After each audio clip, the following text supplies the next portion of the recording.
Hello दोस्तों, आप सभी का अपने इस YouTube चैनल में स्वागत है। आज आप लोग इस वीडियो में एक्सरसाइज 8.1 के क्वेश्चन सीखेंगे। देखिए, त्रिकोणमिति का परिचय, चैप्टर नंबर 8 त्रिकोणमिति का परिचय, प्रश्नावली 8.1 के कुछ क्वेश्चन आप यहाँ सीखेंगे। तो चलिए देखते हैं 8.1 question number first. Question number first में क्या है? ट्रायंगल ABC में जिसका कोण B समकोण है, एक त्रिभुज ABC है जिसमें कोण B समकोण है। AB 24 सेंटीमीटर और BC 7 सेंटीमीटर है। निम्नलिखित का मान ज्ञात कीजिए। ये आपका पहला क्वेश्चन है। तो यहाँ लिखा है त्रिभुज ABC में, यानी आप एक ट्रायंगल बनाएंगे और इसका नाम लिखेंगे ABC। तो यहाँ से आपको एक पॉइंट इसमें नोट करना है। लिखा है कोण B समकोण है, तो जहां 90 डिग्री का एंगल बन रहा वहां B लिखना है। A और C आप कहीं भी लिख सकते हैं, लेकिन कोण B, ये B वहां लिखना है जहां समकोण है। कोण B समकोण है तो B आपको यहां लिखना है, क्योंकि कोण B समकोण है तो जहां समकोण है 90 अंश का कोण बन रहा वहां B लिखना है। इस प्रकार का आप एक समकोण त्रिभुज बन गया। फिर लिखा है AB = 24 सेंटीमीटर। यहाँ से देखिए AB = 24 सेंटीमीटर, AB = 24 सेंटीमीटर और BC = 7 centimetre, BC = 7 centimetre. 7 centimetre है तो कुछ मान हमको ज्ञात करने हैं। कौन सा मान ज्ञात करना है? देखिए, पहला मान क्या है? Sine A cos A। और फिर इसके बाद हमको और क्या ज्ञात करना है? सेकंड वैल्यू में है साइन C और cos C।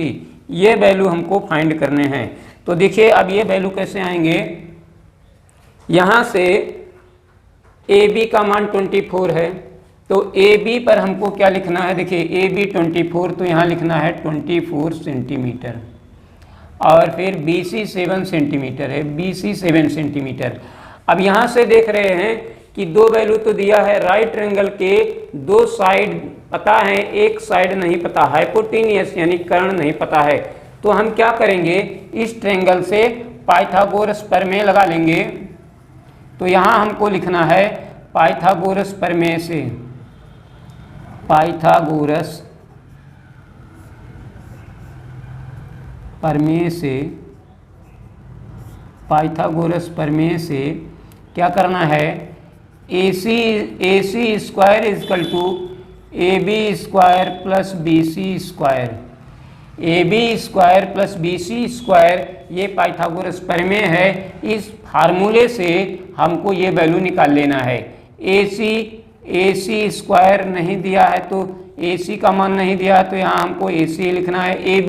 AB का वैल्यू 24 है, 24 का स्क्वायर प्लस BC का वैल्यू 7 है, 7 का स्क्वायर। अब यहाँ से देखते हैं 24 का स्क्वायर कितना होगा? 24 का स्क्वायर होगा आपका 576। यहाँ से निकाल लेते हैं। देखिए 24 4 चौक 16, 4 दूना 8 1 9, 2 चौक 8, 2 दूना 4, 6 8 8 16 17, यहाँ आ गया 576। यानी 24 का स्क्वायर 576 और 7 का स्क्वायर 49। इन दोनों को ऐड कर लेते हैं। देखिए 9 6 15, 7 4 11 1 12, 5 1 6, 625 आ गया। अब यहाँ से देखिए AC स्क्वायर, हमारा AC स्क्वायर 625 है, तो AC अब यहाँ से हम इसको ऐसे भी लिख सकते हैं। AC स्क्वायर ये 25 का स्क्वायर है, तो दोनों तरफ से स्क्वायर हटा देंगे तो AC = कितना हो जाएगा? 25। तो यहाँ से आपका AC का वैल्यू मिल गया 25 सेंटीमीटर। तो आप यहाँ लिख दीजिए 25 सेंटीमीटर। तो ये आपका वैल्यू हो गया ये। तो इस प्रकार समकोण त्रिभुज की तीनों भुजाएं हमको मिल गई हैं, AB BC और AC। तो इसके बाद हम क्या करते हैं? अब इस पहले क्वेश्चन को सॉल्व करते हैं। देखिए साइन A, अब हमको साइन A का मान निकालना है। साइन A का मान निकालना है तो पहले हम फार्मूला लिखते हैं। साइन A बराबर कितना होता है? लंब बटे कर्ण। तो यहाँ से देखिए A का मान कितना है? साइन A यहाँ लिखे हैं ए यहाँ है, ए यहाँ है, तो ए, अब यहाँ से फार्मूला पहले लिखते हैं, साइन थीटा बराबर लंब बटे कर्ण, जिसको हम लिखते हैं P अपान H। तो ए, एंगल ए के सामने, कोण के सामने की भुजा को ही लंब कहते हैं, यानी परपेंडिकुलर कहाँ पर मिलेगा, एंगल ए है तो ए के सामने ही P है। हम कह सकते हैं कि जो कोण हम लिए हैं इसके सामने की भुजा ही लंब होगी। कोण ए यहाँ लिए हैं तो कोण ए के सामने की भुजा ये लंब है। तो लंब पर हमको कितना लिखना है, देखिए लंब पर हमको लेना है 7 और कर्ण हाइपोटेनस कितना है 25। तो इस प्रकार से ये आपका हो गया आंसर। सेकेंड देखते हैं क्वेश्चन नंबर, ये फर्स्ट में 2 है, पहला आ गया। दूसरा देखते हैं, कास ए, कास थीटा बराबर होता है आधार बटे कर्ण, आधार बटे कर्ण, कास का मान होता है आधार बटे कर्ण, जिसको लिखते हैं B अपान H, B अपान H, बेस अपान हाइपोटेन्यूज। तो B का मान आधार, A पर आधार कितना है A, यहाँ पर A, हमको यहाँ पर एंगल A लेना है। जब एंगल A लेंगे तो ये हो जाएगा P और ये हो जाएगा B, यानी हमको B पर कितना लेना है 24 और H पर हमको लेना है 25। ये आपका सेकंड आंसर हो गया का C का मान। तो हमको ये देखना है एंगल कहाँ है। सबसे पहले हम एंगल देखेंगे कौन सा एंगल लिए हैं। अगर हम एंगल A लिए हैं तो A के सामने का जो साइड है ये P है, तो यहाँ हमको P लेना नहीं है, यानी कि आधार, ये लंब है, लंब लेना नहीं है, हमको आधार लेना है, तो यहाँ इस साइड को लेंगे 24। चलिए नेक्स्ट क्वेश्चन देखते हैं। सेकंड क्वेश्चन क्या है, साइन C। अब हमको साइन C का मान निकालना है। साइन थीटा बराबर होता है लंब बटे कर्ण, साइन थीटा बराबर होता है लंब बटे कर्ण, जिसको लिखते हैं P अपान H, P अपान H। तो C पहले देखेंगे C कहाँ है, कोण C ये है, कोण C के सामने की भुजा लंब होती है, तो लंब पर हमको कितना लेना है 24, यहाँ लेना है 24 और कर्ण हमारा हाइपोटेनस कितना है 25। तो इस प्रकार ये आपका आंसर हो गया। चलिए सेकंड में एक वैल्यू और फाइंड करना हमको, cos C, cos C का वैल्यू निकालना है। cos C में cos C का मान होता है, cos थीटा बराबर होता है आधार बटे कर्ण, आधार बटे कर्ण, यानी B अपान H, आधार बटे कर्ण। तो यहाँ से देखते हैं C में लंब क्या है, ये C है तो ये लंब है, तो हमको लंब लेना नहीं है, इसलिए इसको छोड़ देंगे, हम 7 लेंगे। तो यहाँ से हम लेंगे 7 और H हमारा पहले से ही क्लियर है क्योंकि H का मान कभी बदलता नहीं है। तो इस प्रकार ये आपका पहला क्वेश्चन सॉल्व हो गया। बहुत ही सुंदर क्वेश्चन है। देखिए हमको ये ध्यान रखना है, क्वेश्चन कह रहा है कि आप एक ट्रायंगल बनाइए ABC और B समकोण होना चाहिए। अगर आप गलती से B यहाँ या यहाँ लिख दिए तब आपका क्वेश्चन नहीं लगेगा, रंग हो जाएगा। इसलिए आप राइट ट्रायंगल बना लीजिए, जहाँ 90 एंगल बन रहा है वहाँ पर B लिख दीजिए, A और C आप कहीं भी लिख सकते हैं। चलिए नेक्स्ट क्वेश्चन देखते हैं। नेक्स्ट क्वेश्चन क्या है, नेक्स्ट क्वेश्चन इस एक्सरसाइज के में बहुत ही अच्छे अच्छे क्वेश्चन हैं और बहुत ही आसानी से आप इसको समझ जाएंगे, बहुत ही इजी वे में आप समझेंगे इसको। चलिए तो क्वेश्चन नंबर सेकंड देखते हैं हमारा क्या है। क्वेश्चन नंबर सेकंड, यहाँ सेकंड में फिगर पहले से बना है। यहाँ देखिए बुक में लिखा है आकृति 8.13 में tan P माइनस काट R का मान ज्ञात कीजिए। अब चलिए बुक में फिगर तो पहले से बना है तो इसको देख कर पहले बना लेते हैं, फिगर बना लेते हैं। यहाँ से ये फिगर बना हुआ है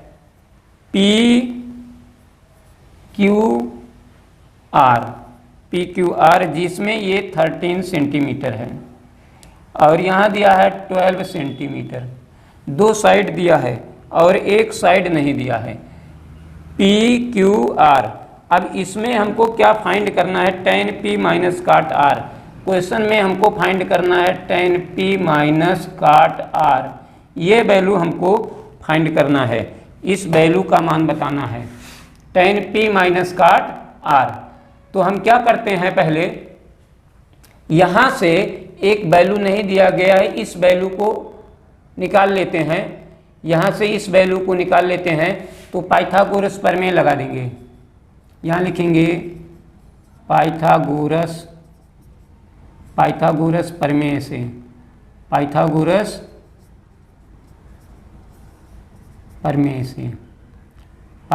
प्रमेय से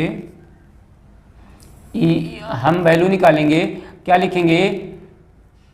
सबसे बड़ी भुजा यह है पी आर, तो यहाँ लिखेंगे P R square equal to, P R सबसे बड़ी भुजा है, जो कोण सबसे बड़ा होता है उसके सामने की भुजा सबसे बड़ी होती है, तो हम कहते हैं बड़े कोण के सामने की भुजा बड़ी होती है और छोटे कोण के सामने की भुजा छोटी होती है। तो समकोण त्रिभुज में यानी राइट ट्रायंगल में सबसे बड़ा कोण 90 अंश होता है, तो इसके सामने की भुजा सबसे बड़ी होती है, यही कारण है आपका।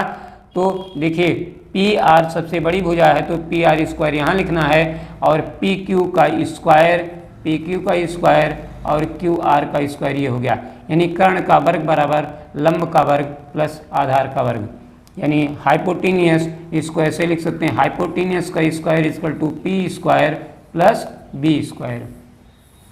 अब यहाँ से देखते हैं पी आर का मान कितना दिया गया है? पी आर आपका है 13 सेंटीमीटर, तो पी आर पर आप लिखिए 13 का स्क्वायर, और पी क्यू कितना है? पी क्यू आपका 12 है, तो यहाँ लिखिए 12 का स्क्वायर, और क्यू आर नहीं दिया है, क्यू आर का स्क्वायर। अब यहाँ से आपको क्या मिलेगा? 13 का स्क्वायर 169, 12 का square 144 plus Q R square. अब यहाँ से आप देखेंगे ये 144 इधर लेफ्ट साइड में ले आएंगे तो ये माइनस हो जाएगा, और यहाँ से आपका बचेगा क्यू आर स्क्वायर। तो इसमें से जब घटाएंगे 9 से 4 माइनस करेंगे 5, 6 से 4 माइनस करेंगे 2, 1 से 1 कैंसिल, तो आपका ये हो गया Q R square equal to कितना हो गया? 25। तो क्यू आर इजकल टू कितना हो रहा है आपका? 5। क्यू आर का मान कितना आ गया? 5।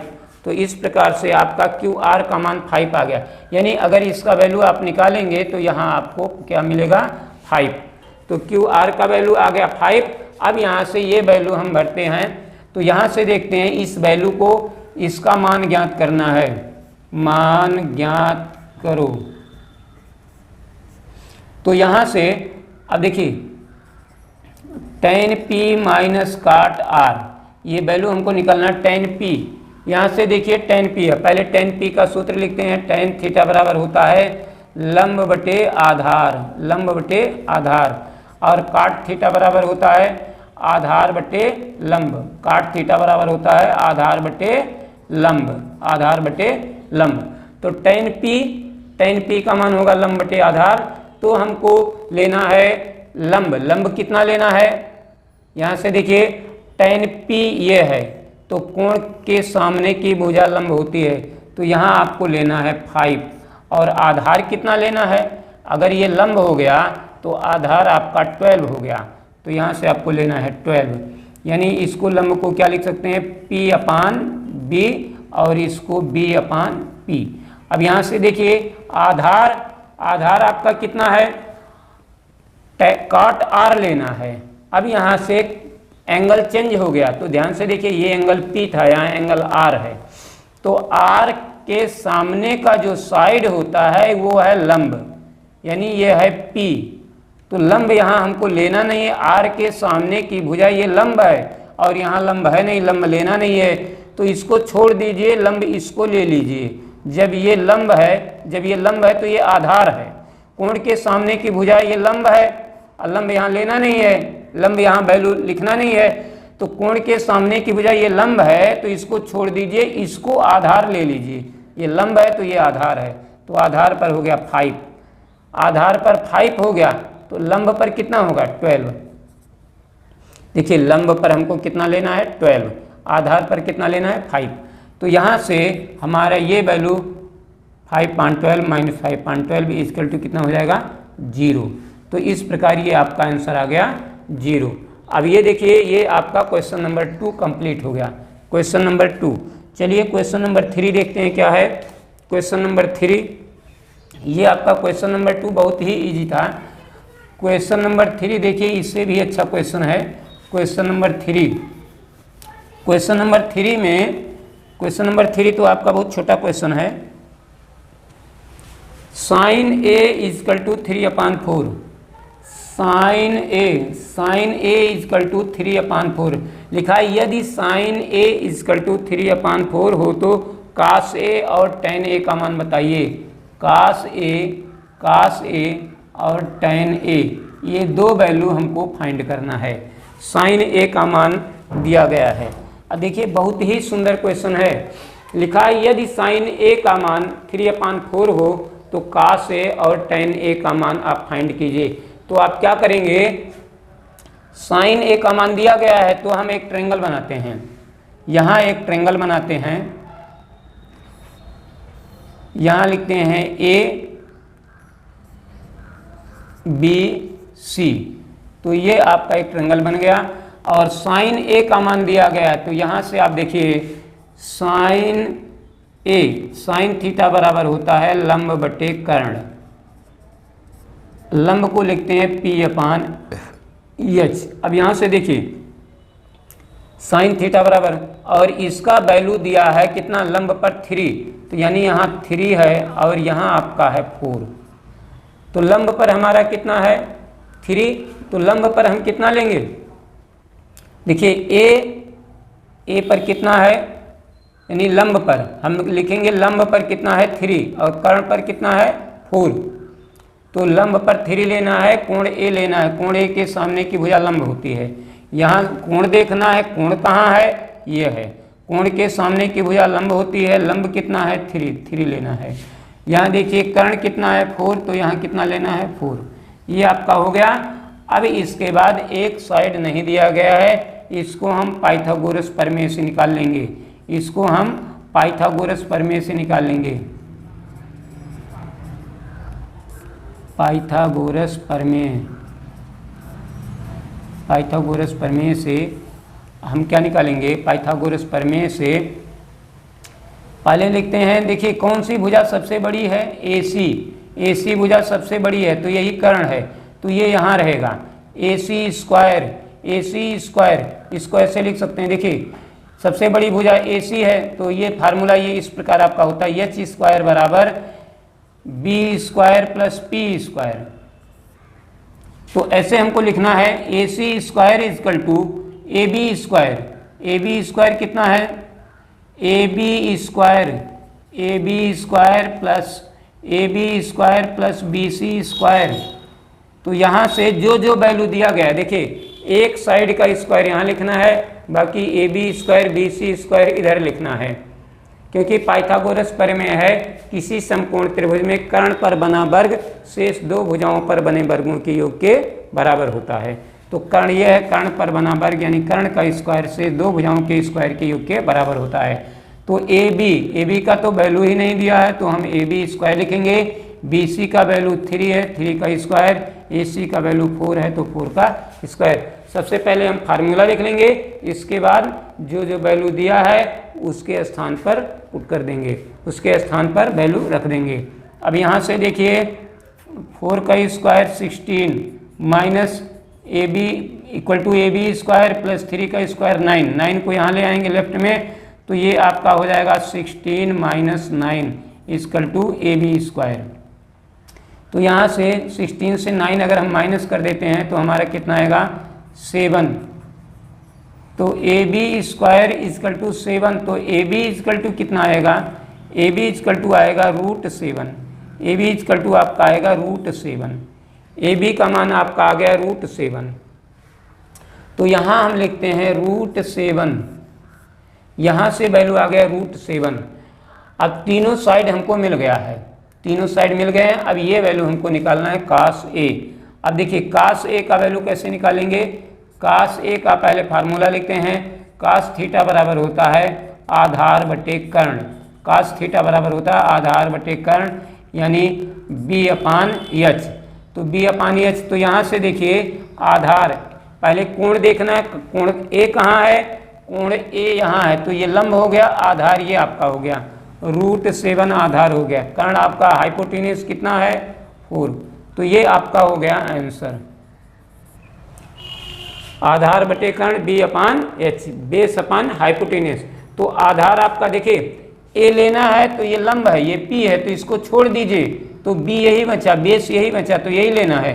कर्ण आपका यह है, तो इस प्रकार से हो गया। एक वैल्यू और लेना हमको tan ए का मान। अब देखिए tan ए कहाँ, यहाँ है। tan ए में क्या होता है, tan ए का फार्मूला आप लिख लिए, tan थीटा बराबर होता है लंब बटे आधार, लंब बटे आधार। तो लंब बटे आधार को लिखते हैं P अपान बी। तो यहाँ से देखेंगे हम लंब का मान कितना है, ए अगर कोण लेना है तो लंब 3 होगा। कोण के सामने की भुजा लंब होती है, एंगल के सामने जो साइड होता है वो P होता है परपेंडिकुलर। तो यहाँ से हमको P लेना है और बेस लेना है, बेस। बेस आपका आधार कितना है, √7। तो P पर देखिए लंब पर हम P लिखें, लंब का मान दिया है 3, तो यहाँ हमको 3 लेना है, लंब का मान 3 लेना है। तो इस प्रकार से आपका tan ए का मान आ गया 3/√7, ये आंसर आ गया। तो ये आपका क्वेश्चन नंबर 3 कंप्लीट हो गया, क्वेश्चन नंबर 3 आपका कंप्लीट हो गया। अब क्वेश्चन नंबर 4 देखते हैं। क्वेश्चन नंबर 4 भी इसी क्वेश्चन की तरह है, इस क्वेश्चन से मिलता जुलता क्वेश्चन है। तो इस प्रकार क्वेश्चन नंबर 4 भी आपके समझ में बहुत ही आसानी से आ जाएगा, उसमें भी ज़्यादा आपको कुछ नहीं करना है। चलिए देखते हैं क्वेश्चन नंबर आपका 4 क्या है। क्वेश्चन नंबर 4 नोट करते हैं। क्वेश्चन नंबर 4 आपका है 15 cot A = 8। यदि 15 cot A = 8, 15 cot A का वैल्यू 8 दिया गया है, तो sin A और sec A का मान ज्ञात कीजिए। देखिए 15 cot A = 8 हो तो sin A और sec A का मान ज्ञात कीजिए। तो यहाँ से sin A और sec A, sin A का मान ज्ञात करना है और sec A का मान ज्ञात करना है। हमको एक वैल्यू दिया गया है 15 cot = 8, तो sin A और sec A का मान ज्ञात करना है, यानी 2 वैल्यू हमको ज्ञात करना है।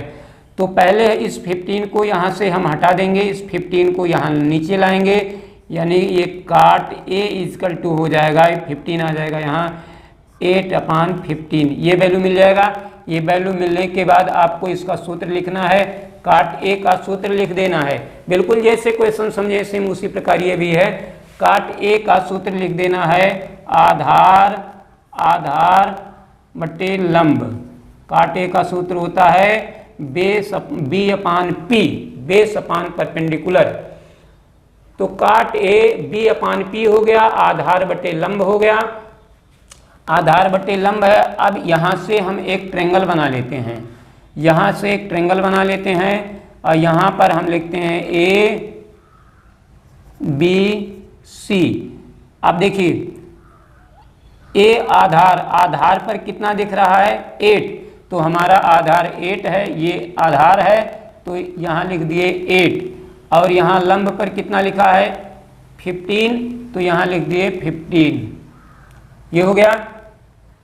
अब इसके बाद क्या करना है हमको, एक साइड नहीं दिया गया, इस साइड को निकालना है, तो इसको पाइथागोरस प्रमेय लगा देंगे, यानी पाइथागोरस प्रमेय से इसको हम ज्ञात करेंगे, पाइथागोरस प्रमेय से। तो यहाँ सूत्र लिखेंगे AC² = AB² + BC², ये सबसे बड़ी भुजा है, AC² = AB² + BC²। तो अब जिसमें ये सूत्र लिख दिए, जो वैल्यू दिया है उसके नीचे हमको उसके स्थान पर वैल्यू पुट कर देना है, वैल्यू रख देना है। AC², AC का मान नहीं दिया है, AC² लिखे। AB का वैल्यू कितना दिया है 8 का स्क्वायर लिखे। BC² BC का वैल्यू रख दीजिए 15 का स्क्वायर। अब यहाँ से देख रहे हैं AC² = कितना, 8 का स्क्वायर 64, 15 का स्क्वायर 225। तो इस प्रकार से अगर हम इसको ऐड करते हैं तो 4 और 5 कितना हो जाएगा 9, 4 और 5 आपका हो गया 9, और 6 और 2 हो गया 8, और यहाँ 2, तो 289 तो ये देखिए ये किसका स्क्वायर है, AC²। तो हमारा AC = कितना आ जाएगा, ये 17 का स्क्वायर है, 17 का ये स्क्वायर है, तो यहाँ आपको लिखना है 17। ए सी देखिए ए सी स्क्वायर इजकल टू 289, तो ए सी इजकल टू 17 इधर का वर्गमूल लेंगे तो इधर का भी वर्गमूल लेंगे, तो ये 17 का वर्ग है। 17 का वर्ग करके देख लेते हैं, 7 7 49, 7 7 4 11, 7 1 देखिए 9, 7 1 8 2 289, ये 17 का स्क्वायर है। तो इस प्रकार से आपका एक साइड यहाँ आ गया 17। इस ट्रायंगल के तीनों साइड मिल गए। अब ये दो वैल्यू बहुत ही आसानी से आप निकाल सकते हैं। देखिए साइन ए का मान पहले आप लिखिए, इसका सूत्र साइन थीटा बराबर होता है लंब बटे कर्ण को कहते हैं P/H। तो लंब का मान कितना है, कोण ए लेना है तो कोण ए के सामने कोण ए लेना है, तो लंब 15 मिल गया आपको, और कर्ण आपका कितना है 17। तो इस प्रकार ये आपका हो गया आंसर। एक आंसर और लाना हमको, सेक ए का वैल्यू फाइंड करना है। सेक ए का मान, सेक का पहले सूत्र लिखिए, सेक थीटा बराबर कितना होता है कर्ण बटे आधार, जिसको इंग्लिश में लिखते हैं H/B। तो कर्ण कितना है, तो कर्ण तो पहले से क्लियर है 17 है। आधार कितना है, अगर कोण ए लिए हैं, देखिए यहाँ कोण ए है तो कोण के सामने की भुजा लंब है, इसको छोड़ दीजिए क्योंकि यहाँ हमको आधार लेना है, लंब छोड़ दीजिए 8 को ले लीजिए। तो इस प्रकार ये आपका हो गया आंसर। बहुत ही सुंदर क्वेश्चन है, सारे क्वेश्चन एक दूसरे से मिल रहे हैं, कोई नया क्वेश्चन कोई डिफिकल्ट क्वेश्चन नहीं है जो आपके समझ में ना आए। बहुत ही अच्छे क्वेश्चन हैं और बहुत ही अच्छे तरीके से आप समझ रहे हैं। तो चलिए हम क्वेश्चन नंबर 5 देखते हैं। नेक्स्ट क्वेश्चन क्या है, क्वेश्चन नंबर 5 आपका क्वेश्चन नंबर 5। तो क्वेश्चन नंबर 5 आपका, यदि सेक थीटा इक्वल टू, देखिए यहाँ लिखा है यदि सेक थीटा इक्वल टू 13/12, तो हम सेक थीटा का मान लिखते हैं, सेक थीटा इक्वल टू 13/12। तो अन्य सभी त्रिकोणमितीय अनुपात ज्ञात कीजिए। तो इसमें लिखा अन्य सभी, तो हमको पता है कि 6 वैल्यू होते हैं त्रिकोणमितीय अनुपात में, 6 अनुपात होते हैं, साइन कास टैन काट सेक कोसेक। तो एक वैल्यू दिया है तो 5 वैल्यू बच रहे हैं, तो शेष सभी त्रिकोणमितीय अनुपात ज्ञात करने, यानी 5 वैल्यू हमको और लाना है। तो कौन कौन सा वैल्यू लाना है, देखिए हमको लाना है साइन का मान, साइन थीटा, यहाँ थीटा लिखा है तो sine theta, cos theta, sec theta छोड़ देंगे, tan theta, cot theta, sec छूट गया तो आपका हो जाएगा cosec theta. Sine cos tan cot sec, सेक दिया है कोसेक थीटा। ये 1 2 3 4 5 और ये मिला के 6। तो एक वैल्यू तो पहले से दिया, इतने वैल्यू हमको लाने हैं, जो वैल्यू यहाँ लिखा गया इस सबका वैल्यू हमको लाना है। तो पहले हम एक फिगर बनाते हैं, राइट ट्रायंगल बना लेते हैं। राइट ट्रायंगल यहाँ पर बना लेते हैं, यहाँ लिख देते हैं थीटा, बाकी यहाँ पर नाम हम कुछ भी लिख सकते हैं। देखिए ABC, इसके बाद सूत्र लिख लेते हैं, पाइथागोरस प्रमेय लिख लेते हैं हम। तो यहाँ से देखिए पाइथागोरस प्रमेय सबको याद है, पाइथागोरस प्रमेय लगाना है यहाँ। पाइथागोरस प्रमेय से हमको क्वेश्चन को लगाना है, पहले एक वैल्यू निकालना है। तो यहाँ से देखिए ये आपका क्वेश्चन है, यहाँ से हम लिखते हैं सेक थीटा इक्वल टू 13/12। तो सेक थीटा का पहले सूत्र लिखिए, ये सेक थीटा का सूत्र होता है कर्ण बटे आधार, कर्ण को लिखेंगे H/, आधार को लिखेंगे B, कर्ण/, आधार H/B हो गया। तो यहाँ से ये ट्रायंगल में कर्ण पर 13 रखना है आपको, यहाँ 13 लेना है, आधार थीटा, ये तो ये लंब है, उनके सामने की भुजा लंब है, तो आधार पर 12 लेना है, लंब यहाँ नहीं लिखना है, यहाँ आधार का वैल्यू दिया गया है। बस हो गया, एक वैल्यू बच रहा है, ये पाइथागोरस प्रमेय से निकल जाएगा। AC square equal to AB square plus BC square, AC square equal to AB square plus BC square. तो हम यहाँ से देख रहे हैं कि AC का वैल्यू दिया गया है, AC का वैल्यू पुट कर देते हैं 13 स्क्वायर, और AB का वैल्यू दिया गया है 12 का स्क्वायर, BC का वैल्यू नहीं दिया गया है तो BC स्क्वायर लिखते हैं। 13 का स्क्वायर कर लेते हैं, 13 का स्क्वायर 169, 12 का स्क्वायर 144 प्लस BC स्क्वायर। तो यहाँ से देखते हैं ये 169 डिजिट को एक साइड में कर लेते हैं, 144 इक्वल टू BC स्क्वायर। तो यहाँ से माइनस करते हैं तो 9 से 4 माइनस करते हैं तो आपका आ रहा 5, 6 से 4 माइनस करते हैं तो ये आ रहा 2। तो इस प्रकार से आपका 25 आ गया। देखिए 9 से 4 माइनस के 5, 6 से 4 माइनस के 2 और 1 से 1 माइनस के कैंसिल हो गया। तो इस प्रकार से आपका आ गया BC स्क्वायर इजकल टू 25। तो आप BC इजकल टू कितना लिख सकते हैं 5। तो आपका BC इजकल टू आपका हो गया 5। यानी ये साइड जो हम फाइंड किए हैं इसको बॉक्स में कर दीजिए। इससे क्लियर हो जाएगा कि ये दो वैल्यू पहले से दिया गया था, इस वैल्यू को निकाला गया है।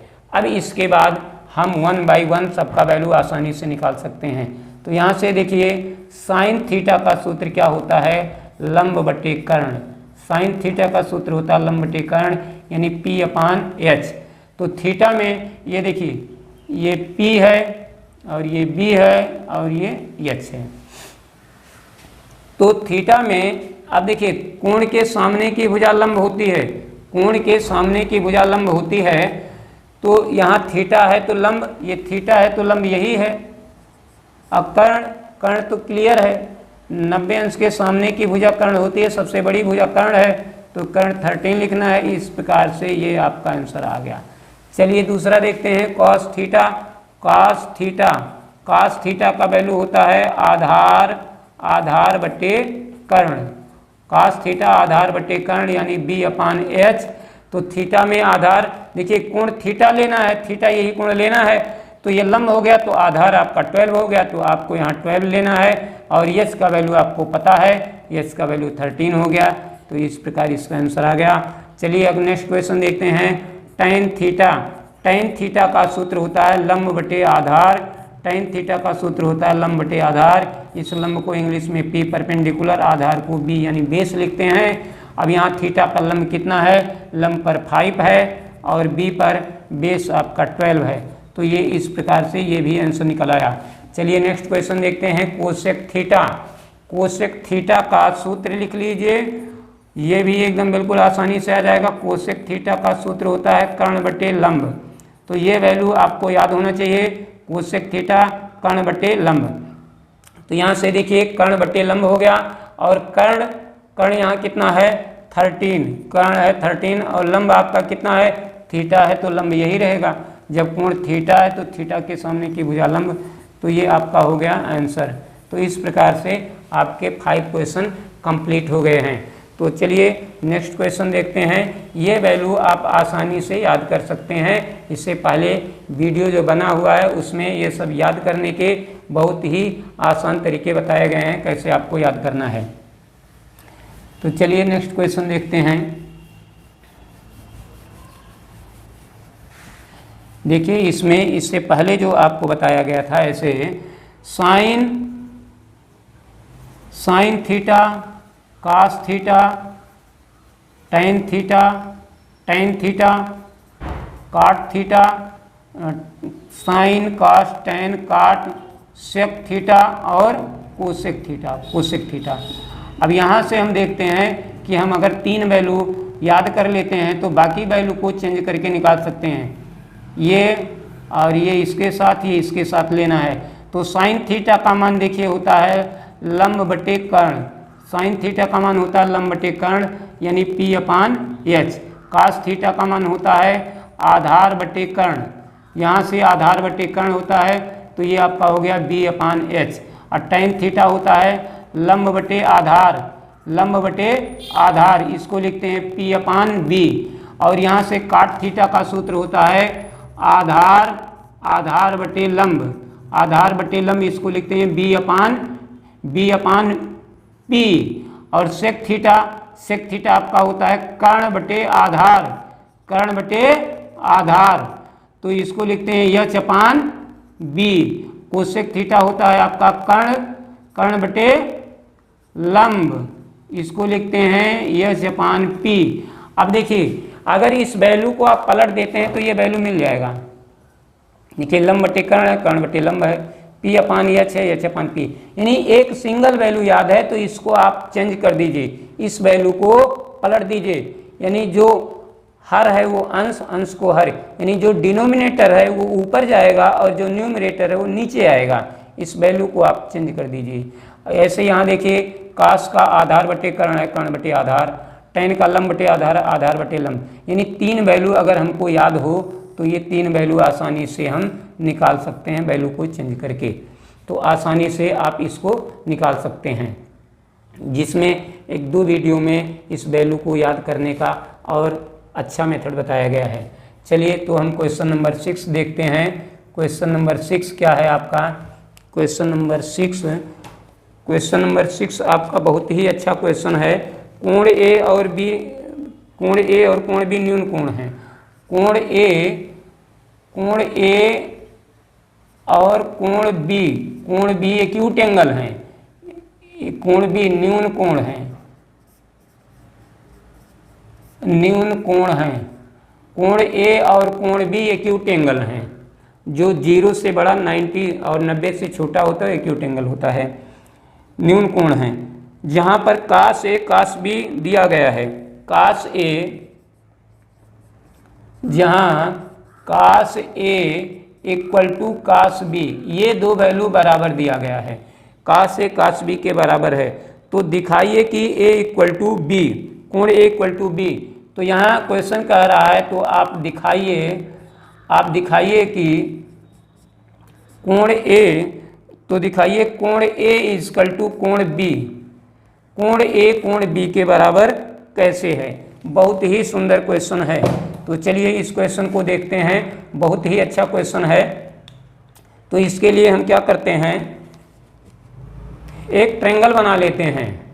इसके लिए हम एक ट्रायंगल बना लेते हैं। ट्रायंगल से बहुत ही आसानी से ये लग जाएगा आपका, बहुत ही आसानी से क्वेश्चन लग जाएगा।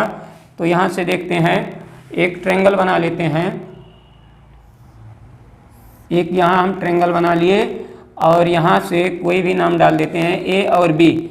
याद रखना ये जो एंगल दिया गया है, ये एंगल इन दोनों में से ए और बी कभी यहाँ नहीं लिखना है, यानी जो वैल्यू यहाँ दिए रहते हैं, जो एंगल जो कोण इसमें दिए रहते हैं उसको यहाँ पर नहीं लिखना है, यानी यहाँ पर इस एंगल पर नहीं लिखना है। ए और बी दिया है तो यहाँ हम ए लिख दिए और यहाँ बी लिख दिए और यहाँ सी लिख दिए। ए और बी हमेशा एक्यूट एंगल होना चाहिए, क्योंकि यहाँ पहले से दिया गया कोण ए और कोण बी न्यून कोण है, तो 2 न्यून कोण है, तो ए और बी को दोनों में से कहीं भी रख दो, लेकिन जहाँ 90 है वहाँ सी लिखिए। अभी इसके बाद कास ए कास बी का वैल्यू दिया है इक्वल है, तो यहाँ से हम कास ए कास बी का वैल्यू निकाल लेते हैं। कास ए कास बी का वैल्यू कितना होगा, देखिए कास ए का वैल्यू होता है, यहाँ से निकालते हैं। कास ए का वैल्यू देखिए, कास ए का वैल्यू होता है आधार बटे कर्ण, आधार बटे कर्ण, ए में आधार ए सी है, आधार बटे कर्ण, कर्ण आपका ए बी है, तो ये वैल्यू निकल आया। फिर आप कास बी निकाल लीजिए। जब आप कोण बी लेंगे तो ये लंब हो जाएगा, तो इसको लेना नहीं है, आधार लेना है बी सी। कास ए बराबर आधार बटे कर्ण और कास बी बराबर, कास थीटा का मान तो एक ही है, केवल कोण बदला है, तो कास थीटा आधार बटे कर्ण होता है। ये होता है आपका, देखिए कास थीटा का मान आधार बटे कर्ण, और यही सूत्र यहाँ भी लगाना है, आधार बटे कर्ण। तो कास बी में ये लंब है तो आधार आपका बी सी हुआ, कर्ण आपका ए बी ही रहेगा। अब यही दोनों वैल्यू हम यहाँ लिख लेते हैं, जो क्वेश्चन में पहले से दिया गया है, कास ए कास बी बराबर है, तो कास ए और कास बी के स्थान पर ये दोनों वैल्यू नोट कर लेते हैं। कास ए का वैल्यू दिया है ए सी अपान ए बी, और कास बी का वैल्यू आया है B C upon A B. तो यहाँ से देख रहे हैं दोनों का ये वैल्यू सेम है, तो इसको अगर हम कैंसिल कर देते हैं तो हमारा कितना बचेगा, ए सी इजकल टू बी सी, यानी इस वैल्यू को हम छोड़ देंगे, ए सी इजकल टू बी सी। तो ए सी बी सी के बराबर है, ये क्लियर हो गया, ए सी भुजा बी सी के बराबर है। तो हम लिखेंगे चूंकि ए सी इजकल टू बी सी, इसलिए कोण ए इजकल टू कोण बी, क्योंकि बराबर भुजाओं के सामने के कोण बराबर होते हैं, क्योंकि बराबर भुजाओं के सामने के कोण बराबर होते हैं,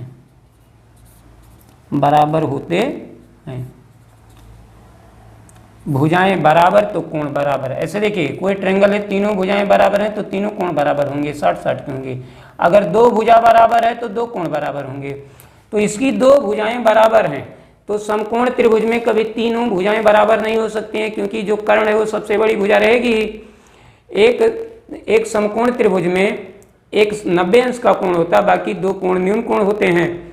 तो ये दो भुजाएं बराबर हो सकती हैं, लेकिन तीनों बराबर नहीं हो सकती हैं। तो हम ये सिद्ध कर दिए, ये दिखा दिए कि AC भुजा BC के बराबर है। तो चूंकि बराबर भुजाओं के सामने के कोण बराबर होते हैं, तो चूंकि AC = BC, इसलिए कोण A = कोण B। तो ये आपका सिद्ध हो गया कि कोण A कोण B के बराबर है, ये प्रूव्ड हो गया। तो इस प्रकार से इस बहुत ही अच्छे क्वेश्चन आप इसमें समझे हैं और बहुत ही ढंग से आपके समझ में आ गया होगा।